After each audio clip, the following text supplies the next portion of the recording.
கல்வியா செல்வமா வீரமா? கல்வியா செல்வமா வீரமா?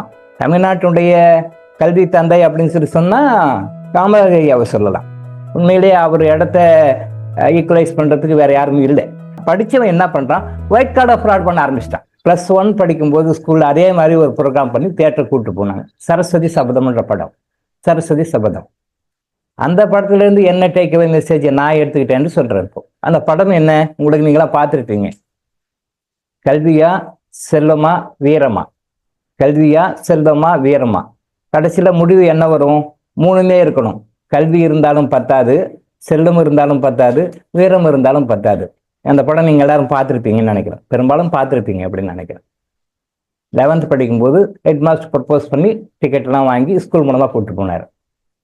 அப்ப இருந்து என்ன டேக்அவே மெசேஜ்னா, கல்வி இருந்தாலும் பரவாயில்ல, ஆனா மற்றது இருந்தால் தான் ஷைன் ஆக முடியும்.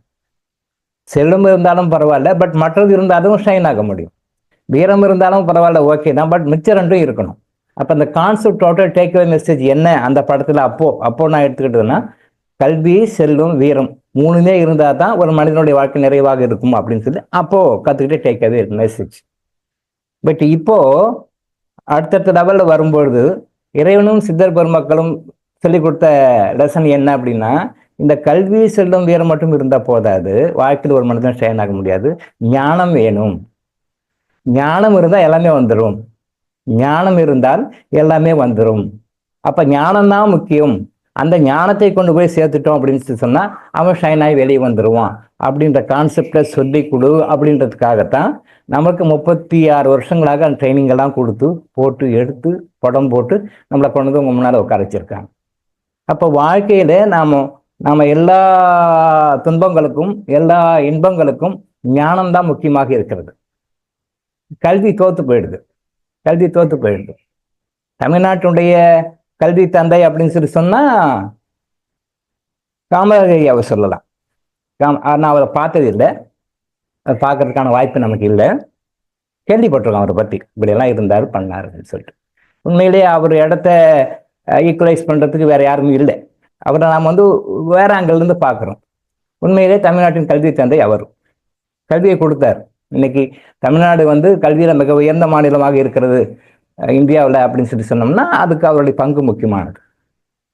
ஆனா அந்த கல்வியினால் வந்த பலன்கள் என்ன அப்படின்னு சொல்லி பார்த்தோம்னா காமராஜர் குறை சொல்லலை, அவர் கொண்டு வந்தாரு. இன்னைக்கு டெவலப் ஆயிருக்கிறதுக்கு கல்வி ஒரு காரணம். ஆனா அவருடைய எய்ம் ட்ரீம் ஃபுல்ஃபில் ஆச்சான்னு பார்த்தா இல்லை. அதே மாதிரி எங்க ஃபேமிலியில எனக்கு தெரிஞ்சு எங்க ஃபேமிலியில பார்த்தோம்னா எங்க அப்பாவை கல்வி தந்தைன்னு சொல்லலாம். ஏன்னா எங்க அப்பா அவர் ஆசிரியர், அம்மாவும் ஆசிரியர். கூட பிறந்தவங்க, தெரிஞ்சவங்க, பழகினவங்க, சொந்தக்காரங்க எல்லாருக்கும் கல்வி கொடுத்தாரு. எங்க வீட்டில் சாப்பிட்டு படிக்காதவங்க யாருமே இல்லை. எங்க சொந்தக்காரங்க லைன்ல, எங்க ரிலேட்டிவ் சைடில் எல்லாருமே நிறைய பேர். எங்க வீடு ஒரு ஹாஸ்டல் மாதிரி இருக்கும். எங்க வீடு ஒரு ஹாஸ்டல் மாதிரி இருக்கும். எல்லாருக்கும் சாப்பாடு போட்டு புத்தகம் வாங்கி கொடுத்து படிக்க வச்சு நிறைய பேரை டெவலப் பண்ணி விட்டாரு எங்க அப்பா. எங்க ஃபேமிலி சர்க்கிளில் பார்க்கும்போது எப்படி காமராஜர் ஸ்டேட்டுக்கு கல்வி தந்தைன்னு சொல்லாமோ எங்க ஃபேமிலி சர்க்கிளில் எங்க அப்பாவுக்கு கல்வி தந்தைன்னு சொல்லலாம். எங்க அப்பாவுக்கு அந்த அளவுக்கு ஈடு கொடுத்தாங்க. எங்க அம்மாவும் நிறைய பேரை உருவாக்குனாங்க, கல்வியில உருவாக்குனாங்க. எல்லாம் டெவலப் ஆகி நல்லா டெவலப் ஆயிட்டாங்க. அவருடைய நோக்கம் எல்லாருக்கும் கல்வி கொடுக்கணும், கல்வி கொடுக்கணும், கல்வியை கொடுக்கணும். கல்வி கொடுத்தா தான் பண்ணும்.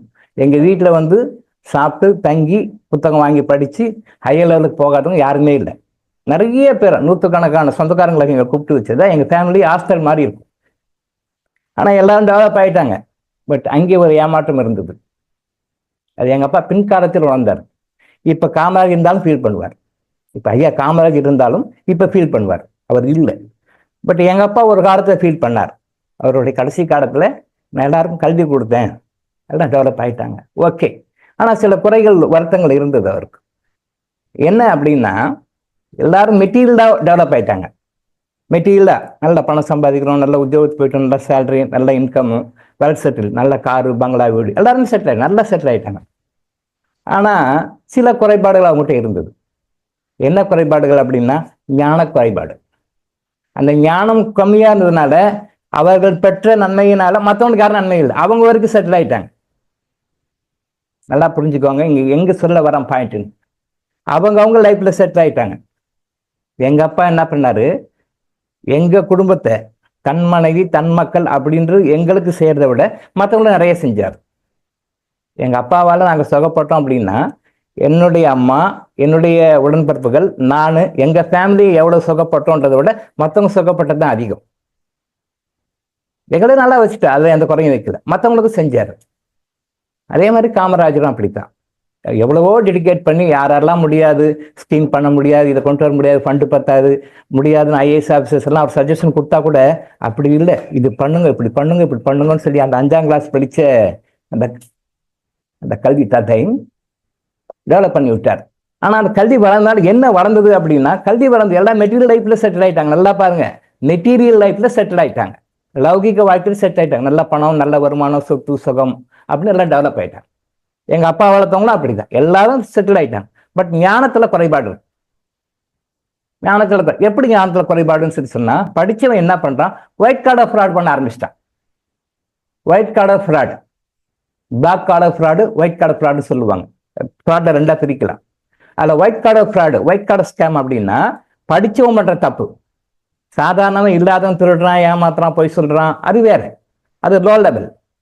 ஒயிட் கார்டர் ஃப்ராடுன்னா ஹைடெக்ல பண்ணுவாங்க. ஹைடெக் படிச்சதுல ஹைடெக், பட் அவங்க ஃப்ராட் பண்ணுவாங்க, மோசடி பண்ணுவாங்க, ஊழல் பண்ணுவாங்க, அதான் ஹைடெக். அதே மாதிரி எங்க அப்பா யாரெல்லாம் நூற்றுக்கணக்கான ஃபேமிலி டெவலப் பண்ணி விட்டாரு, எல்லாம் பொருளாதாரத்தை டெவலப் ஆயிட்டாங்க. நல்ல சொத்து சுகம், நகை நட்டு, நல்ல வருமானம், எல்லாம் டெவலப் ஆயிட்டாங்க. கல்வியினால டெவலப் ஆயிட்டாங்க. வடிவேல் ஆசிரியர் பண்ண புண்ணியத்தினால எல்லாம் டெவலப் ஆயிட்டாங்க. என்னுடைய அம்மா கூட வந்து சப்போர்ட் பண்ண டெவலப் ஆயிட்டாங்க. ஓகே, பட் ஞானத்துல குறைபாடு. அவங்க என்ன பண்ணாங்க, அடுத்த ஃபேமிலியை வாழ வைக்கணும்னு நினைக்கல. அடுத்தவங்களுக்கு செய்யணும், அடுத்தவங்களுக்கு பண்ணணும். வடிவேல் ஆசிரியரும் வடிவேல் ஆசிரியருடைய மனைவியும் நம்மளை இப்படிலாம் டெவலப் பண்ணி விட்டாங்க. அவங்க சொந்த குடும்பத்தை விட, சொந்த குடும்பத்துக்கு செஞ்ச உதவியை விட நமக்கு நிறைய பண்ணியிருக்காங்க. அவங்க சொந்த குடும்பத்துக்கு செஞ்சதை விட நமக்கு நிறைய பண்ணிக்கிறாங்க அப்படின்னு நினைச்சாங்க, டெவலப் ஆயிட்டாங்க. ஆனா இது மாதிரி நாம 4 பேருக்கு சொல்லணும், நாம 4 பேருக்கு ஹெல்ப் பண்ணணும், நாம 4 பேருக்கு சொல்லிக் கொடுக்கணும் அப்படின்னு இல்லை, அவங்களோட நிறுத்திக்கிட்டாங்க. இதுதான் எங்க அப்பா சைடில் ஏமாற்றம், காமராஜ் சைடில் ஏமாற்றம். அதுதான். காமராஜ் இருந்தா ஃபீல் பண்ணுவார், காமராஜ் இல்லை, அதனால இப்ப அவர் ஃபீலிங் தெரியாது, எனக்கு தெரியும், நான் சொல்றேன். எங்க அப்பா ஃபீல் பண்ணார், கடைசி காலத்துல ஃபீல் பண்ணார், எல்லாம் டெவலப் பண்ணி விட்டேன். ஆனா அவங்க யாரும் அடுத்தவங்களுக்கு டெவலப் பண்ணலையே. இவர் என்ன எதிர்பார்க்கிறாரு, எங்க அப்பா நான் டெவலப் பண்ணி விட்டேன், அதே மாதிரி அவங்களும் டெவலப் பண்ணணும், அவங்க எல்லாருக்கும் ஹெல்ப் பண்ணணும்னு இவர் எதிர்பார்த்தார். ஆனா கடைசி காலத்துல அவர் ஃபீல் பண்ணார், உண்மையிலேயே எல்லாம் டெவலப் ஆயிட்டாங்க ஒழிய அடுத்தவங்களை யாரும் டெவலப் பண்ணக்கூடிய மனநிலை இல்லை அவர். அப்ப ஃபீல் பண்ணாரு, நான் எல்லாம் பண்ணேன், செஞ்சேன், ஆனா இவங்கெல்லாம் அவங்களோட நின்றுட்டாங்களே, தன் குடும்பம், தன் மனைவி, தன் மக்கள் நின்ட்டாங்களே, அடுத்தவங்களுக்கு டெவலப் பண்ணலையே அப்படின்னு சொல்லி ஃபீல் பண்ணார். ஒரு முறை என்னுடைய அத்தை மெட்ராஸ், அவங்க தருமபுரிலேருந்து அவங்க சென்ட் ஆஃப் பண்ணி கொடுக்கும்போது மதியம் சாப்பாடு 1:30 மணிக்கு வீட்டில் சாப்பிட்டு பஸ் ஏற்றி அனுப்புகிறாங்க. பஸ் ஸ்டாண்ட் பக்கத்தில் பெரிய ஆலமரம். நான் 4th படிக்கிறேன், இப்போ 4ஆம் கிளாஸில் படிக்கிறேன். எங்கள் அத்தை கிளம்புன பஸ்ஸு கிளம்பிடுச்சு, சென்னை வந்துட்டாங்க. அவங்க பஸ்ஸை தருமபுரியில் கிளம்ப மணி 1:30 அனுப்பிச்சிட்டு அந்த மரத்தை காட்டி சொல்கிறார் எங்கள் அப்பா, இப்போ ஆலமரம், இந்த ஆலமரத்தோட விழுதெல்லாம் இருக்குது, இந்த விழுது வந்து நீ ஆலமரம் மாதிரி இருக்கணும், இந்த விழுதெல்லாம் இருக்கு இல்லையா, இந்த விழுதெல்லாம் எப்படி ஒன்று தாங்கி சப்போர்ட் பண்ணுது, அப்போ விழுதுக்கு இந்த மரம் சப்போர்ட் பண்ணுது, மரத்துக்கு விழுது சப்போர்ட் பண்ணுது.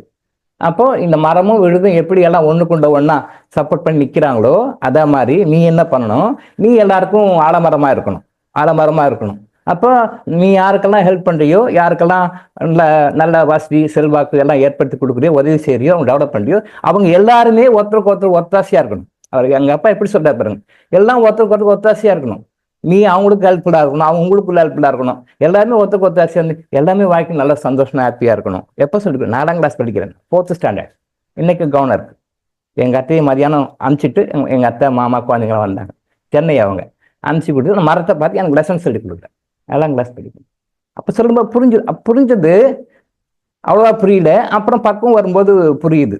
ஒரு மனிதனுடைய நோக்கம் நாம நல்லா வளர்ந்துட்டோன்றது இல்லை, நம்ம மனைவி, நம்ம மக்கள், நம்ம சொத்து நல்லா இருக்கும், வெல்த் விடும் அப்படின்றது. இதை மாதிரி மற்றவங்களுக்கு கொண்டு வரதுக்கு நீங்க என்ன பண்றீங்க, இதுதான் ஞானம், இதுதான் ஞானம். அப்ப இந்த ஞானத்தை கொடுக்காத போயிட்டு எங்க அப்பா ஃபீல் பண்ணார். அதுதான் நாம சொல்றோம், அந்த ஞானம் வேணும். நிறைய பேர் அதான் பண்றாங்க, நான் டெவலப் ஆயிட்டேன், நல்லா ஆயிட்டேன், நல்லா இருக்கும், ஓகே ரைட். அப்ப யாருக்கு ஹெல்ப் பண்றாங்க, நான் நல்லா இருக்கணும், என் மனைவி மக்கள் நல்லா இருக்கணும், என் பேரன் பேசுறாங்க, அதோட நினைக்கிறாங்க, அதோட சரி. அதுக்கு பிறகு அந்த பக்கம் பியாண்ட் தட் லிமிட் போறது இல்லை.